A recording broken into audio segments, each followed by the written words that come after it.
ಸ್ನೇಹಿತರೆ ನಮಸ್ಕಾರ. ಡಾಕ್ಟರ್ ಸಿದ್ದು ಅವರು KK ನ್ಯೂಸ್ ಕನ್ನಡ ಚಾನಲ್ ಅಂತ ಒಂದು ಒಳ್ಳೆ ಯೂಟ್ಯೂಬ್ ಚಾನಲ್ ಅವರು ಓಪನ್ ಮಾಡಿದ್ದಾರೆ. ಆ ಯೂಟ್ಯೂಬ್ ಚಾನಲ್ನ ವಿಶೇಷತೆ ಅಂತ ಹೇಳಿದ್ರೆ ಅದರಲ್ಲಿ ಕೇವಲ ಸಣ್ಣ ಮಕ್ಕಳು ದೊಡ್ಡವರು ಯಾವುದೇ ಒಂದು ವಯಸ್ಸಿನ ಅಂತರ ಇಲ್ಲದೆ ಹೆಚ್ಚು ನಮ್ಮ ಕನ್ನಡಕ್ಕೆ ಸಂಬಂಧಪಟ್ಟಿರುವಂತಹ ಕರೆಂಟ್ ಅಫೇರ್ಸ್ ಎಲ್ಲ ಮಾಹಿತಿ ಸಿಗ್ತಾ ಇದೆ. ದಯವಿಟ್ಟು ಹೆಚ್ಚಿನ ಸಂಖ್ಯೆಯಲ್ಲಿ, ಅದರಲ್ಲೂ ನನ್ನ ಯುವ ಸ್ನೇಹಿತರು ಹೆಚ್ಚಿನ ಸಂಖ್ಯೆಯಲ್ಲಿ ಯೂಟ್ಯೂಬ್ ಚಾನಲ್ನ ಸಬ್ಸ್ಕ್ರೈಬ್ ಆಗಿ ಫಾಲೋ ಮಾಡಿ ಹೆಚ್ಚು ಕನ್ನಡ ಪರ ಜ್ಞಾನವನ್ನ ಬೆಳೆಸ್ಕೊಳ್ಳಿ ಅಂತ ಹೇಳೋದಕ್ಕೆ ಇಷ್ಟಪಡ್ತೀನಿ. ನಾನು ನಿಮ್ಮ ನಿರೂಪಕಿ. ಸರ್, ಇವತ್ತಿನ ದಿನ ನೀವು ಗುಯ್ಯಾರ್ ಗ್ರಾಮದಿಂದ ಬಂದು ಒಂದು ಜಿಲ್ಲಾಧಿಕಾರಿಗಳಿಗೆ ಮನವಿ ಕೊಟ್ಟರಿ ಸರ್, ನೀರಿಲ್ಲ ನಮ್ಗೆ ಕುಡಿಯಲು ನೀರನ್ನು ಬಿಡುಗಡೆ ಮಾಡ್ರಿ ಅಂತ. ಸರ್, ಜಿಲ್ಲಾಧಿಕಾರಿಗಳು ಏನು ಹೇಳಿದ್ರು ನಿಮಗೆ? ಅಲ್ಲ, ಜಿಲ್ಲಾಧಿಕಾರಿ ಏನು ಹೇಳ್ಯಾರ, ಹೋದ ಸಾರಿ 3 TMC ನೀರು ಬಿಟ್ಟಿದ್ರು. ಮತ್ತೇನದ ಇನ್ನೊಂದು 2 TMC ಬಿಡ್ಲಿಕ್ಕೆ ಏನದ ಯಾರು ಮೇಡಮ್ಗೆ ಲೆಟರ್ ಬರ್ತಾರತ್ತೆ. ಅದಕ್ಕೆ ಒಂದು 3-4 ದಿನಗಳಲ್ಲಿ ನೀರು ಬರ್ತಾವ ಅಂತ ಹೇಳ್ಯಾರ. ಅಕಸ್ಮಾತ್ ನೀರು ಬಂದ್ರೆ ಒಳ್ಳೇದಾಯಿತು. ನೀರು ಬಂದ್ರೆ ನಮ್ಮ ಮಲತಾಯಿ ಧೋರಣೆ ಮಾಡ್ದ. ಹೋದ ಸಲ ಏನಾಗ್ಯದ, ನೀರು ಬಂದಿದ್ದು ಇಲ್ಲತ್ತಲ್ಲ, ಆ ಮಿರ್ಗಿಗೆ ಏನದ 3-4 ದಿವಸ 8 ದಿವಸದಲ್ಲಿ ನೀರು ಬಿಟ್ಟರು, ಆದ್ರೆ ನಮಗೆ ಬಿಡಲಿಲ್ಲ. ಅದರಿಂದ ಈ ಸಾರಿ ಎಷ್ಟೊತ್ತಿದ್ರು ನಮ್ಮ 24ನೇ ಡಿಸ್ಟ್ರಿಬ್ಯೂಷನ್ ಪಾಯಿಂಟಿಂದ ನೀರು ಬಿಡ್ತಾವ ಅಂತ ಹೇಳ್ಯಾರ. ಅಕಸ್ಮಾತ್ ಬಿಡಲಿಲ್ಲ ಅಂದ್ರೆ ಮುಂದಿನ ದಿನಗಳಲ್ಲಿ ನಾವು ಹೋರಾಟ ಮಾಡಬೇಕಾಗಿ ಪ್ರಸಂಗ ಆಗ್ತವೆ. ಸರ್, ನೀವು ಆಗಾಳೆ ಮಾತಾಡೋ ಡಿ ಸಿ ಅವ್ರ ಜೊತೆ ಅಂದ್ರೆ ಇವತ್ತು ಬರೀ ಯಾರೋ ಅಧಿಕಾರಿಗೆ ಫೋನ್ ಹಚ್ತೀನಿ ಅವ್ರು ಫೋನ್ ಎತ್ತಂಗಿಲ್ಲ. ಯಾರು ಸರ್ ಅವ್ರ ಹೆಸರು? ಹಾಂ ರೀ, ಮನೋಜ್ ಕುಮಾರ್ ಅಂತ ಹೇಳ್ರಿ. ಮನೋಜ್ ಕುಮಾರ್ ಅಂತ ಹೇಳಿ ಅವರು ಈ ಏನು ಕೆನಲ್ ಡಿಸ್ಟ್ರಿಬ್ಯೂಷನ್ ಒಳಗೆ ಹೈಯೆಸ್ಟ್ ಆಫೀಸರ್ ರೀ. ಅವ್ರಿಗೆ ನಾವು 2-3 ಸತ ಫೋನ್ ಹಚ್ಚಿದ್ದೆವು. ಅವರು ಒಂಥರ ಉಡಾಪಿಯಿಂದ ಮಾತಾಡ್ತಾರೆ ರೀ. ಅವ್ರಂದ್ರೆ ಅವ್ರಿಗೆ ಏನು ಗ್ರಾವಿಟಿ ಅದ, ಏನು ದನಕರಗಳು ಸಾಯ್ತವ, ಇದು ಅದ್ರ ಬಹುಶಃ ಅವರಿಗೆ ಅರಿವಿಲ್ಲ ತಿಳ್ಕೋತೀನಿ. ಅವ್ರು ಏನು ಹೇಳ್ತಾರೆ, ಇಲ್ರಿ ಒಂದು 15 ತಾರೀಕಿಂತ ನಂತರ ಬರ್ತಾವ ನೀರು ಹೇಳ್ತಾರೆ. 15 ತಾರೀಕಿಗೆ ನೀರು ಬಿಟ್ರೆ ಅಂದ್ರೆ ನಮ್ಮ ಊರಿಗೆ ತರಬೇಕು. ಮುಂದೊಂದು 15 ದಿನ ಬೇಕು. 1 ತಿಂಗಳ ತನಕ ಜಾನುವಾರುಗಳು ಏನಾಗಬೇಕು, ಪರಿಸ್ಥಿತಿ ಏನಾಗಬೇಕು, ಮನುಷ್ಯರ ಪರಿಸ್ಥಿತಿ ಏನಾಗಬೇಕು, ಪ್ರಾಣಿ ಪಕ್ಷಿಗಳ ಪರಿಸ್ಥಿತಿ ಏನಾಗಬೇಕು. ಅದಕ್ಕೆ ಅದ್ರಗೋಸ್ಕರ ನಾವು ಇಲ್ಲಿ ಬಂದಿದ್ದೆವು. ಇನ್ನು DC ಅವರು ಸೂಕ್ತವಾದ ಕ್ರಮ ತಗೋತಾರೆ ನಮ್ಗೆ ನಂಬಿಕೆ. ಸರ್, ಕುಡಿಯಲು ನೀರಿನ ವ್ಯವಸ್ಥೆ ಯಾವ ಥರ ಮಾಡ್ಕೊಂಡಿರಿ? ಈಗ ಅಂತರೂ ಹಾಳು ಕೊಳಗಳು ನೀರಿಲ್ಲ, ಕುಡಿಯೋಕೆ ನೀರು ಏನು ಮಾಡ್ತೀರಿ ಸರ್? ಅದಕ್ಕೆ ರೀ, ಈಗ ಮನುಷ್ಯರಂತೂ ಈ ಟ್ಯಾಂಕರ್ದಿಂದ ತರಿಸ್ತೇವ್ರಿ, ಮತ್ತು JJM ನೀರು ಬರ್ತಾವ್ರಿ. ಅವೇ ಏನದ ಫಿಲ್ಟರ್ ಮಾಡಿ ಅದು ನೀರು ಕುಂಡಿಗಿರ್ತೇವ್ರಿ. ಇಲ್ಲ, ಮನುಷ್ಯರಿಗೆ ಏನೂ ನಡೆದಿಲ್ಲ. ಇನ್ನು ಮುಂಬರೋ ದಿನಗಳಲ್ಲಿ ಪ್ರಾಣಿಗಳಿಗೆ ಏನು ಮಾಡಬೇಕು ನಮಗೆ ಗೊತ್ತಾಗ್ತದೆ. ಸರ್, ಒಂದು ವೇಳೆ ನೀರು ಬಿಡುಗಡೆ ಮಾಡ್ಲಿಕ್ಕೆ ಮುಂದಿನ ಹೋರಾಟ ಯಾವ ರೀತಿ ರಾಜ್ಯದ? ನಾವು ಮುಂದಿನ ಹೋರಾಟ ಅಂದ್ರೆ ಗಂಭೀರ ಸ್ವರೂಪದೊಳಗೆ ನಮ್ಮದು ರೈತ ಸಂಘದ ವತಿಯಿಂದ ಮೊದಲ ಏನದ AC ಆಫೀಸ್ ಏನದ, ತಹಸೀಲ್ದಾರ್ ಆಫೀಸ್ ಏನದ ಇಂಡಿ ಒಳಗೆ ಮಿನಿ ಸೌಧ, ಅದನ್ನು ಬಂದ್ ಮಾಡಿ ಹೋರಾಟ ಮಾಡ್ತೇವೆ. ಅಲ್ಲಿ ಕೆಲಸ ಕೊಡಲಿಲ್ಲ ಅಂದ್ರೆ ಮತ್ತೆ ನಾವು ಏನದ ಇಲ್ಲಿ ಬಿಜಾಪುರ DC ಆಫೀಸಿಗೆ ಬಂದು ಇಲ್ಲಿ ಉಗ್ರವಾದ ಹೋರಾಟವನ್ನು ಮಾಡ್ತೀವಿ. ಸರ್, ಜಿಲ್ಲಾಧಿಕಾರಿಗಳು 2 ದಿವಸ ಒಳಗಡೆ ನೀರು ಬಿಡುಗಡೆ ಮಾಡ್ತಾರೆ. ಅವರು ನಿರ್ದಿಷ್ಟವಾಗಿ ಹೇಳಿದ್ರು ತುರ್ತಾಗಿ ನಾವು ಬಿಡ್ತೇವೆ ಅಂತ ಹೇಳ್ಯಾರಿ. ಒಂದು 3-4 ದಿವಸ ನಾವು ವೇಟ್ ಮಾಡ್ತೇವೆ. ನಿಮ್ಮ ಹೆಸರು ಸರ್? ಗಂಗಾಧರ್ ತಳವಾರ್, ಗ್ರಾಮ ವಿಕಾಸ ರೈತ ಸಂಘ, ಬಿಹಾರ್. Thank you sir. ಆತ್ಮೀಯ ಮಾಧ್ಯಮ ಮಿತ್ರರಿಗೆ ಮೊದಲನೇದಾಗಿ ನಮ್ಮ ರೈತ ಸಂಘದಿಂದ ನಮಸ್ಕಾರಗಳು. ಇವತ್ತಿನ ದಿನ ಮುಖ್ಯವಾಗಿ ಬರಲು ಕಾರಣ, ಸುಮಾರು ಒಂದು 15 ದಿನ ಆಯಿತು ನಮ್ಮ ಹೊಳಿ ಬತ್ತಿ ಪೂರಾ ಒಣಗಿ ಇದು ಆಗ್ಯದ. ದನ ಕರುಗಳು ನಾವು ಬೆಳೆದಂತರೂ ಬಿಟ್ಟು ದನ ಕರುಗಳು ಜಾನುವಾರು ಸಂರಕ್ಷಣೆಗಾದರೂ ನೀರು ಬಿಡ್ರಿ ಅಂದ್ರೆ ಯಾವುದೇ ಅಧಿಕಾರಿಗಳು ಇದ್ರ ಬಗ್ಗೆ ಒಂದು ನಿರ್ಲಕ್ಷ್ಯ ವಹಿಸಲ್ಕತ್ತಾರ. ಇಂಡಿ ಒಳಗೆ ಒಂದು ಹಲವಾರು ಸಲ ನಾವು ಈ ನೀರಾವರಿ ಇಲಾಖೆಗೆ ಭೇಟಿ ಆದ್ರೂ ಸಹ ಯಾವುದೇ ಒಂದು ಬೇಜವಾಬ್ದಾರಿ ತೋರಿಸಿದಿಂದ ನಾವು DC ಆಫೀಸಿಗೆ ಬಂದು, ಭೀಮಾ ನದಿಯಿಂದ ಉಜ್ನಿ ಡ್ಯಾಮಿಂದಂತೂ ನೀರು ಬರಲ್ಲ, ಕೃಷ್ಣಾಯಿಂದ ಆದರೂ ಮೈನಹಳ್ಳಿಯಿಂದ ಸುಮಾರು 5 ಹಳ್ಳಿಗಳು ಯಾವ್ಯಾವು, ಮೈನಹಳ್ಳಿ ಮತ್ತು ಆಳೂರ, ಇಂಗ್ಳಗಿ ಮತ್ತು ಭುಯ್ಯಾರ, ಇದಕ್ಕೆ ನಾಗರಹಳ್ಳಿಗೆ ನೀರು ಹೊಲಕ್ಕೆ ಮೊನ್ನೆ ಬಿಟ್ಟಿದ್ದ ನೀರು ಕೇವಲ ಈ ನಮ್ಮ ಊರಿನ ದಂಡಿ ಬಂದ ತಕ್ಷಣ ಬಂದಾಗ್ಯಾವ. ಇದೇ ಥರ ಮುಂದುವರೆದ್ರೆ ಮುಂದೆ ನಾವು ಬೆಳೆದು ಹೋಗಲಕ್ಕ ಜಾನುವಾರುಗಳ ರಕ್ಷಣೆ ಏನು. ಅದಕ್ಕಾಗಿ ಮೊನ್ನೆ DC ಸಾಹೇಬ್ರಿಗೆ ನಾವು ಈಗ ಲೆಟರ್ ಕೊಟ್ಟಿದ್ದೆವು.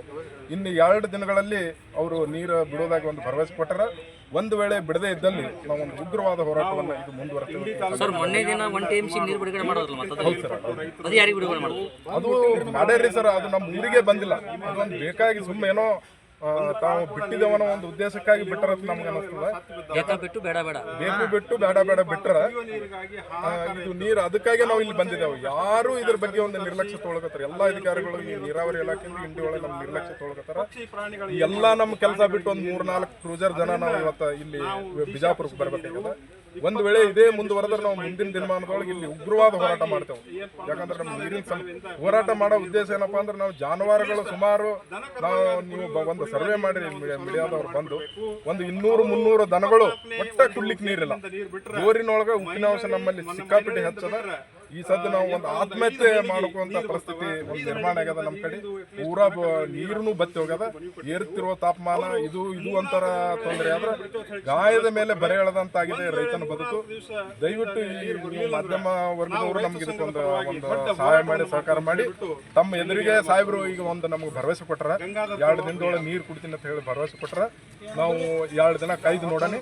ಗ್ರಾಮ ವಿಕಾಸ ರೈತ ಸಂಘದಿಂದ ಪ್ರಾಬ್ಲಮ್ಗಳು ಸರ್. ಧನ್ಯವಾದಗಳು. ಗ್ರಾಮಕ್ಕೆ ನೀರು ಬೇಕು, ನೀರು ಬೇಕಂದ್ರೆ ಬೇಕು, ಬೇಕೇ ಬೇಕು. ಅನ್ಯಾಯ ಅನ್ಯಾಯ ಅನ್ಯಾಯ ಅನ್ಯಾಯ ಬೇಕೇ ಬೇಕು, ಬೇಕೇ ಬೇಕು. ರೈತ ಸಂಘಕ್ಕೆ ಮಾತಾಡಬೇಡ್ರಿ ಸರ್. ಬೇಕೇ ಬೇಕು. ಶೀಘ್ರವಾಗಿ ನೀರು ಬಿಡದೇ ಇದ್ದರೆ ನಾವು ಉಗ್ರವಾದ ಹೋರಾಟ ಮಾಡ್ತೇವೆ. ರೈತ ಸಂಘಕ್ಕೆ ಜಯವಾಗಲಿ. ಬೇಕೇ ಬೇಕು, ಬೇಕೇ ಬೇಕು. ಇಂಡಿ ತಾಲೂಕಿನ ಭುಯಾರ್ ಊರಿಗೆ ಒಟ್ಟು ನೀರು ಬತ್ತಿ ಒಟ್ಟು ದನಕರುಗಳು ಸಾಯ್ಲಿಕತ್ತವ. ಸದ್ಯದಲ್ಲೇ ನೀರು ಬಿಡುಗಡೆ ಮಾಡ್ಬೇಕಂತ ಕೇಳ್ಕೊತೇವು. ಅಕಸ್ಮಾತ್ ನೀರು ಬಿಡ್ಲಿಲ್ಲ ಅಂದ್ರೆ ಉಗ್ರವಾದ ಹೋರಾಟ ಮಾಡ್ತೇವೆ ಹೇಳಿ ಇದೇನಂದ್ರೆ ರೈತ ಸಂಘದ ಪರವಾಗಿ ನಾವು ಕೇಳಕತ್ತಿದ್ದೆವು. ಭುಯಾರ ಗ್ರಾಮದ ರೈತ ಸಂಘ ಒಂದು ಮಾದರಿ ಸಂಘ ಆಗಬೇಕು.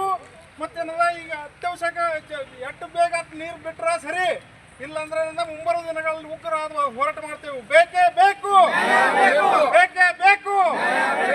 ರೈತ ಸಂಘಕ್ಕೆ ರೈತ ಸಂಘಕ್ಕೆ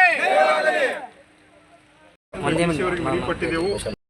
ನಮ್ಮ ಊರಿಗೆ ಒಟ್ಟು ನೀರಿಲ್ಲ, ಕುಡಿಯೋಕೆ ನೀರಿನ ವ್ಯವಸ್ಥೆ ಭಾಳ ಕಠಿಣ ಆಗ್ಯದ. ಅದಕ್ಕೇನದ ಈ ಒಂದು 50 ಜನ ರೈತರು ನಾವು ಬಂದಿದ್ದೇವೆ. ನಿಮಗೆ ಮನವಟ್ಟಾಗಲಿ ಇದು ಸಮಸ್ಯೆ ಏನು ಎಲ್ಲ ರೈತರಿಗೆ ತಂದಿದ್ದೇವೆ. ಜೆನ್ಯೂನ್ ಆಗಿ ಬಂದಿದ್ದೇವೆ, ಜೆನ್ಯೂನ್ ಆಗಿ ಸಮಸ್ಯೆ ಆದರೆ ಅದಕ್ಕೆ ದಯವಿಟ್ಟು ನಮಗೆ ಈ ಕೃಷ್ಣಾ ಕಾಲುವೆಯಿಂದ ನೀರು ಹರಿಸಿ IBC ಹಾಂ ರೀ ಡಿಸ್ಟ್ರಿಬ್ಯೂಷನ್ 24ನೇ ಡಿಸ್ಟ್ರಿಬ್ಯೂಷನ್ ಪಾಯಿಂಟಿಂದ ಆ ಇಂಡಿ ಹಳ್ಳಕ್ಕೆ ಬರ್ತಾರೆ. ಆ ಇಂಡಿ ಹಳ್ಳಿಗೆ ನೀವು ನೀರು ಬಿಟ್ರಂದ್ರೆ 5 ಹಳ್ಳಿಗೆ ನೀರು ಬರ್ತಾವೆ. ಅಟ್ಲೀಸ್ಟ್ ಕುಡ್ಲಿಕ್ಕಾದ್ರೂ ನೀರು ಕೊಡ್ಬೇಕಂತ ಹೇಳಿ ತಮ್ಮಲ್ಲಿ ಕಳ್ಕಳಿ ವಿನಂತಿ ಮಾಡ್ತೀವಿ.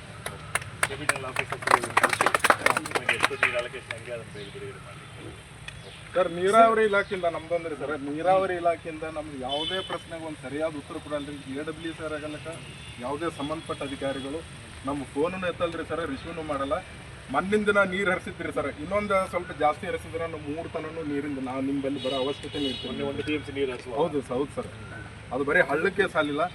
ಅದಕ್ಕಾಗಿ ಇವತ್ತಿನ ಸುಮಾರು ಒಂದು 500-600 ಜಾನುವಾರುಗಳ ಹೊಳೆದಂಡೆ ಒಳಗೆ ಈ ಸತ್ತು ಒಟ್ಟ ಕುಡ್ಲಿಕ್ಕೆ ನೀರಿಲ್ಲ. ಅವು ನೀರು ಕುಡಿದ್ರೆ ಸದ್ಯ ಬರ್ತಾರೆ ಸರ್, ಫಿಲ್ಟರ್ ನೀರು ಅದು ನೀರಿನ ಪರೀಕ್ಷೆ ಮಾಡ್ಲಿಕ್ಕಾಗಿ ಒಂದು 9-10 pH ತನ ಪೂರಾ ಹಸಿರ್ರಿ ಸರ್, ಹಾಸಾಗ್ಬಿಟ್ಟ ನೀರು.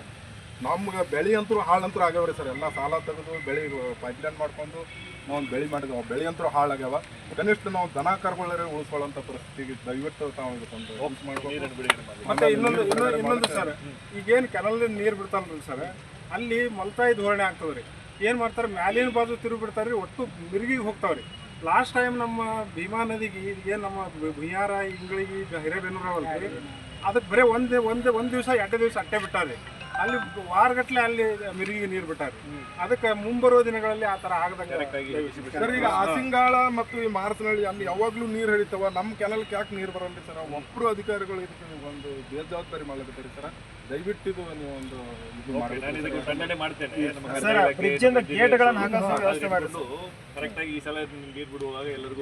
ಸರ್. ಇನ್ನೊಂದು ನಮ್ಮ ಮುಖ್ಯವಾದ ಸಮಸ್ಯೆ ಈ ಸದ್ ಬ್ರಿಡ್ಜ್ ಏನದಲ್ರಿ ಸರ್, ಒಂದು ಗೇಟ್ ಹೋಗಿ ಪ್ರಾಪರ್ ಆಗಿಲ್ರಿ ಸರ್. ಆ ಬ್ರಿಡ್ಜ್ ಕಟ್ಟದ ಉಪಯೋಗ ಇನ್ನೂ ತರ ನಮಗೆ ಆಗಿಲ್ರಿ ಸರ್. ಒಂದ್ ವೇಳೆ ಅದು ಸರಿಯಾಗಿ ಅದು ಪ್ಯಾಕೇಜ್ ಮಾಡಿದ್ರೆ ನೀರಿನ ಸಮಸ್ಯೆನ 100ಕ್ಕೆ 100 ಬರಲ್ರಿ ಸರ್. ನೀರು ಒಂದಿದ್ರೆ ನಾವು ಏನೋ ಮೇಂಟೆನೆನ್ಸ್ ಇಲ್ರಿ ಸರ್. 2 ಸಲ ಅರ್ಜಿ ಕೊಟ್ಟಿವ್ರಿ ಸರ್, ಒಟ್ಟೆ ಕೇರೆ ಮಾಡಿಲ್ರಿ ಸರ್. ಕೇರೆ ಮಾಡಿ ಗೇಟ್ ಕೆಳಗೆ ಹೋಗ್ಬಿಡ್ತೀವಿ ಸರ್. ಪ್ರತಿ ವರ್ಷ ದಸರಾ ಅದಕ್ಕೆ ದುಡ್ಡು ಬರುತ್ತೆ, ಯಾವ್ದು ಹೊಟ್ಟೆನೇ ಕೆಲಸ ಮಾಡ್ತಾ ಇರಿ.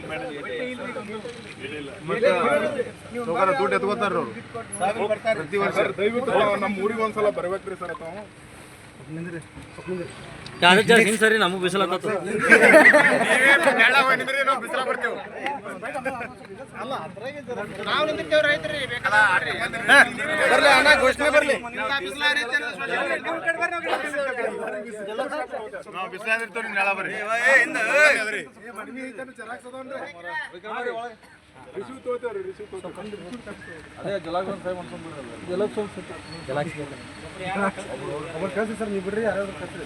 ಸೌಕರ್ಯ ಇಲ್ಲಿ ಬರ್ರಿ ಸರ್ ಘೋಷಣೆ ಅದಕ್ಕೆ